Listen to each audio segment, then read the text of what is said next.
बिस्मिल्लाहिर्रहमानिर्रहीम, अस्सलाम वालेकुम। मैं शकील मलिक आपकी खिदमत में हाज़िर हूँ।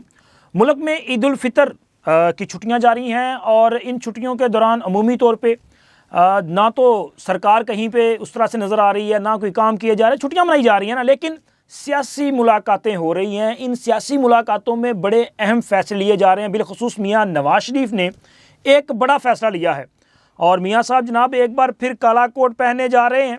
ज़ाहिर है काला कोट पहनने का मतलब ये है कि मियाँ नवाज शरीफ किसी केस के सिलसिले में अदालत का रुख करने जा रहे हैं। वो कौन सा केस है कि जिसकी वजह से ताकत के ऐवानों में हलचल मचने जा रही है, ये एक्सक्लूसिव तफसीलात मैंने आपके साथ शेयर करनी है। लेकिन पहले ज़रा जिक्र करेंगे साबिक सदर डॉक्टर आरिफ अलवी साहब, चूँकि वो बोंगियाँ मारते रहते हैं, अब फिर उन्होंने एक बोंगी मारी है। बोंगी है इमरान खान की नमाज ईद को लेके, और उन्होंने एक लंबा चौड़ा ट्वीट कर दिया, इमरान खान को शेखुल हिंद से मिला दिया और मौजूदा हुकूमत को जो है वो अपना साम्राज्य जो अंग्रेज़ था, अंग्रेज़ के दौर से जो है उनकी तशबीह दे दी कि जनाब वो याद ताज़ा कर दी।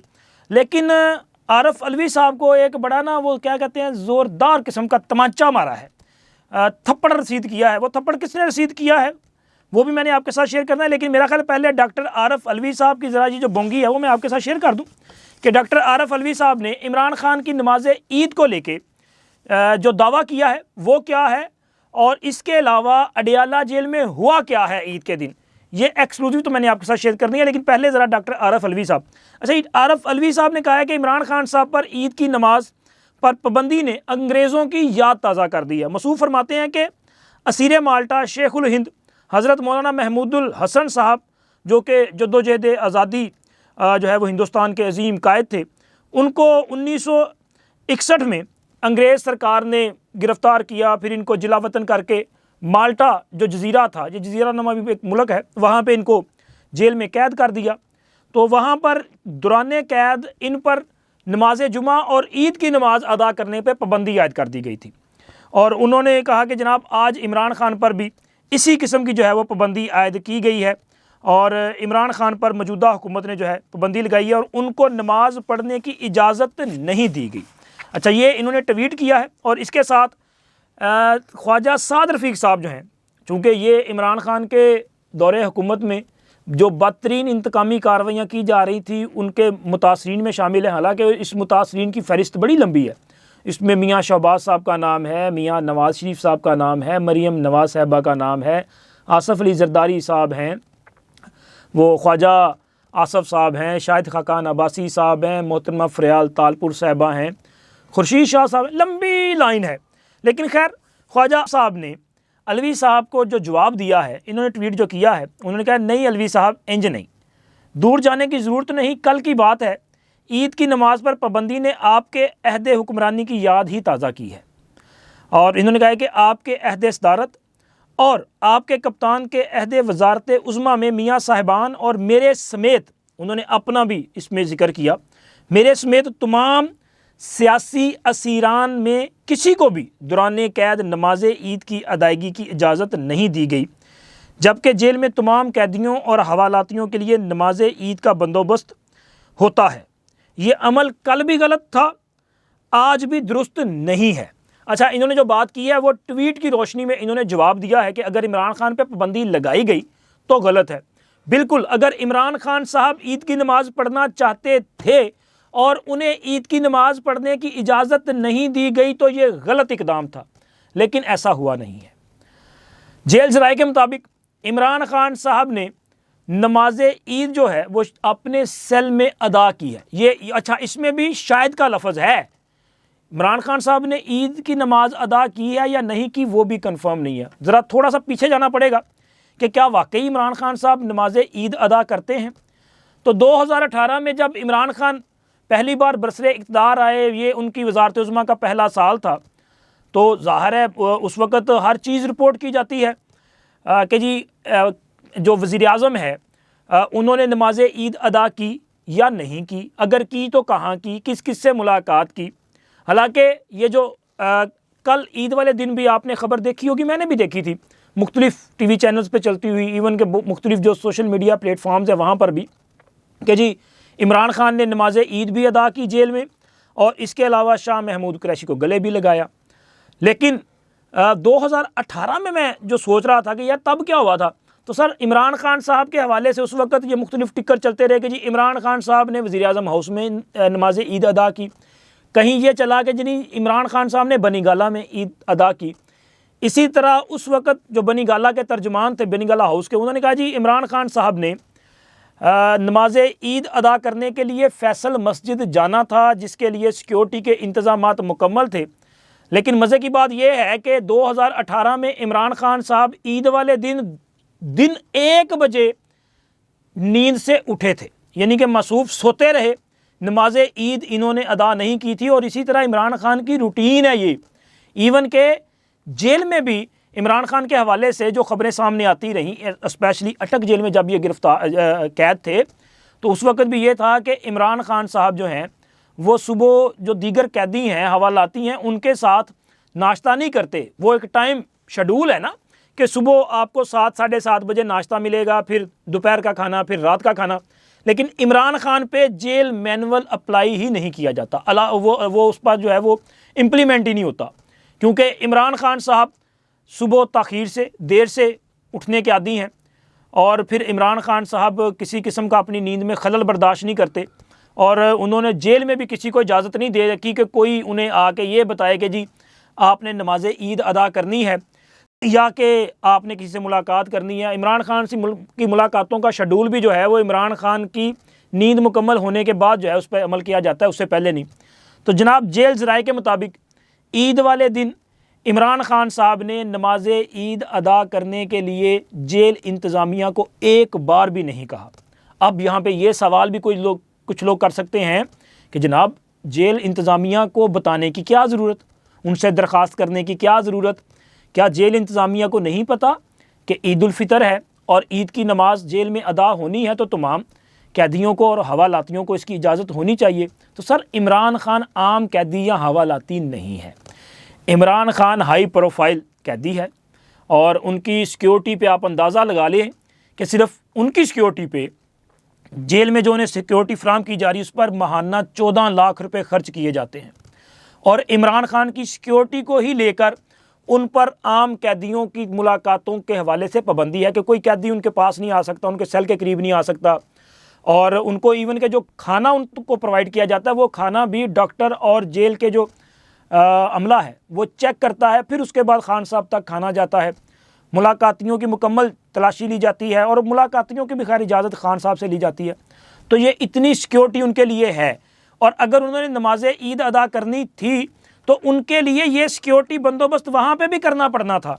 तो लिहाजा इमरान खान को नमाज ईद की अदायगी के लिए जेल इंतज़ामिया को बताना चाहिए था, बताना पड़ना था, लेकिन उन्होंने नहीं बताया। और रूटीन में जेल इंतज़ामिया को चूँकि पता है कि खान साहब का मिजाज ऐसा है कि खान साहब सुबह ताख़ीर से उठते हैं, लेट तक सोते हैं, तो लिहाजा जनाब इमरान खान के हवाले से सदर आरिफ अलवी साहब जो दावा कर रहे हैं वो सिर्फ एक टाइगर जो है वो अपने लीडर से वो क्या कह सकते हैं कि उसके सामने अपनी शख्सियत को पेश करने से ज़्यादा कुछ नहीं है कि हाँ जी मैं भी मौजूद हूँ जनाब, मैंने भी आपके लिए ये बात की है, और इससे ज़्यादा नहीं है। अगर ये बात ना करते तो शायद मैं भी इस पर जो है वो चेक ना करता, जेल इंतज़ामिया वगैरह से, जेल ज़राए से बात करने की कोशिश ना करता, क्योंकि रूटीन थी, बस ठीक है। लेकिन जब सदर अलवी साहब ने इस पर बात की तो मैंने कहा कि यार चेक होना चाहिए कि क्या वाकई इमरान खान को नमाज ईद अदा करने पर पाबंदी थी। तो सर इमरान खान पे किसी किस्म की कोई पाबंदी नहीं थी, इमरान खान ने खुद ही नमाज ईद अदा नहीं की, ये है असल हकीकत। और अब आते हैं थंबनेल की जो बड़ी स्टोरी है, वो स्टोरी है मियाँ नवाज शरीफ। देखें मियाँ नवाज शरीफ, अगर कोई इस बात को समझ पाए या ना समझ पाए, इस वक्त मियाँ नवाज शरीफ ही जो है वो किंग मेकर है।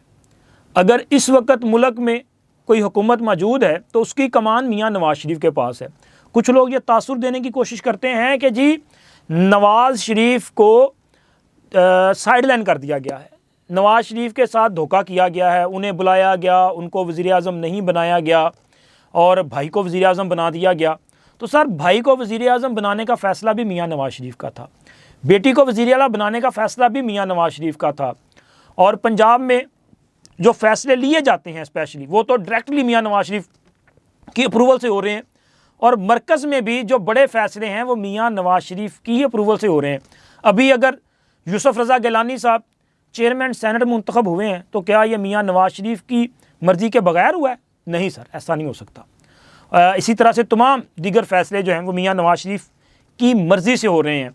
लेकिन इस वक्त जो सिचुएशन डेवलप हो चुकी है, जिसमें इस्लामाबाद हाई कोर्ट के 6 जजेस के ख़त के बाद की जो सिचुएशन है, क्योंकि अब मामला चला गया है सुप्रीम कोर्ट में।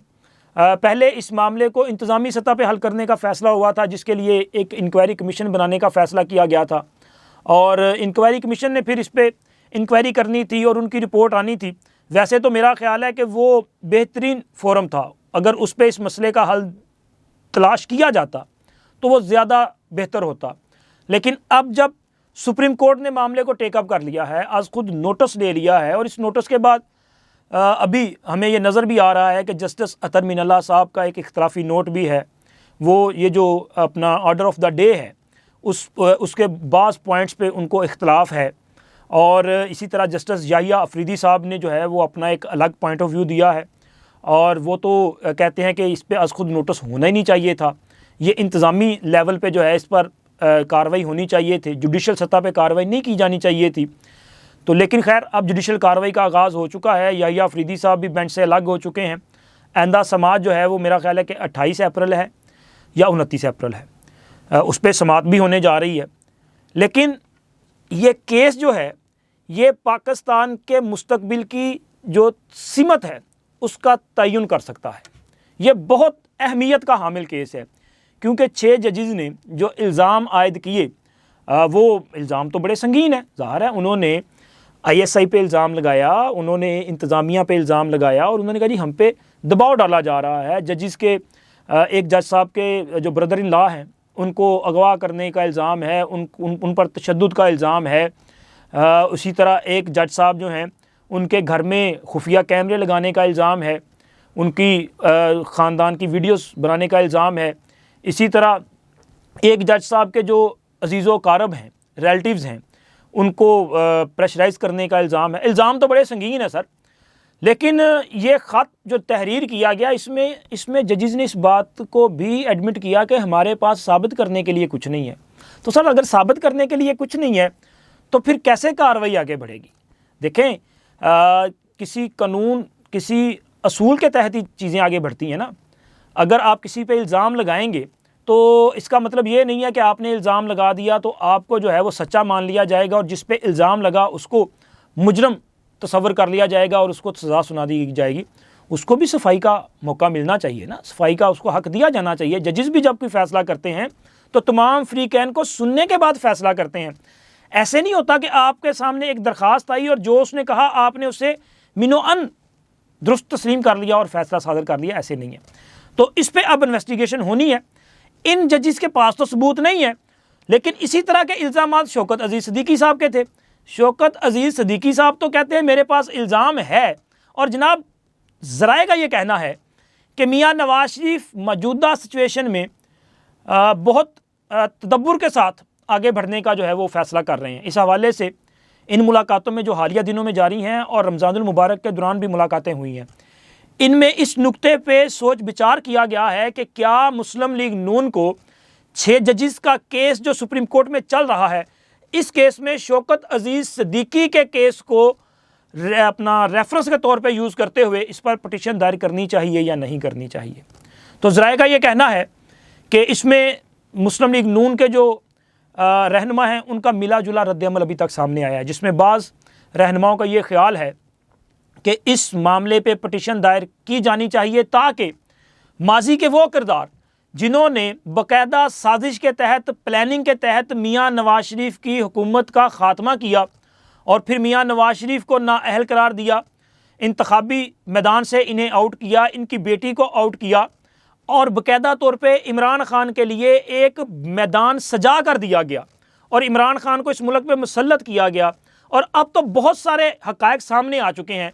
तो लिहाजा इस मामले पे पटिशन दायर होनी चाहिए और फ़रीक बनना चाहिए मुस्लिम लीग नून को, ताकि वो किरदार जिनके नाम मियाँ नवाज शरीफ वतन वापसी से पहले कई बार ले चुके हैं वो इंसाफ के कटहरे में खड़े हो सकें। लेकिन बाज़ जो रहनुमा हैं उनका ये ख्याल है कि हमें जो है वो मुफ़ाहमत की पॉलिसी इख्तियार करनी चाहिए, क्योंकि वक्त गुज़र चुका है, वक़्त ने फ़ैसला कर दिया है। जिन लोगों ने साजिश की वो मेरा ख़्याल है कि अब जा चुके हैं, मतलब माजी का हिस्सा बन चुके हैं, अब कहीं उनका कोई वजूद बाकी नहीं है। तो वो अपने किए की सज़ा भुगत चुके हैं। तो इस मामले को मुस्लिम लीग नून को नज़रअंदाज करके आगे बढ़ना चाहिए और अपनी परफॉर्मेंस पे तवज्जो देनी चाहिए। कहीं ऐसा ना हो कि जिस तरह परवेज़ मुशर्रफ के केस में आर्टिकल 6 की कार्रवाई वाला मामला था, फिर हुकूमत पे प्रेशर आना शुरू हुआ, फिर उसका नतीजा जो है वो मियाँ नवाज शरीफ की हुकूमत के ख़ात्मे की सूरत में नज़र आया। तो ये एक मिली जुली जो अपना राय है वो सामने आई है। लेकिन इस राय का ये कहना है कि मियाँ नवाज शरीफ जो चाहते हैं कि उन्हें इस मामले को मंतकी अंजाम तक पहुँचाना चाहिए। अब ये आने वाला वक्त बताएगा, जो कि बड़ा अहमियत का हामिल है। और यही महीना जो है फ़ैसले का महीना है, क्योंकि इसी महीने में इस केस पे समाअत होने जा रही है कि क्या मियाँ नवाज शरीफ दरख्वास्त लेके सुप्रीम कोर्ट जाते हैं। और अगर मियाँ नवाज शरीफ जाते हैं तो फिर इसका मतलब है कि ताकत के ऐवानों में बड़ी हलचल मच जाएगी। लेकिन क्या ताकतवरों के साथ एक बार फिर ये जो मुठभेड़ हो सकती है, क्या मुल्क और मुस्लिम लीग नून और मियाँ नवाज शरीफ इसके मुतहम्मिल हो सकते हैं या नहीं हो सकते? ये बहुत बड़ा सवाल है जिसका जवाब आने वाले दिनों में मिलेगा। अब तक इतना ही। अल्लाह हाफ़िज़।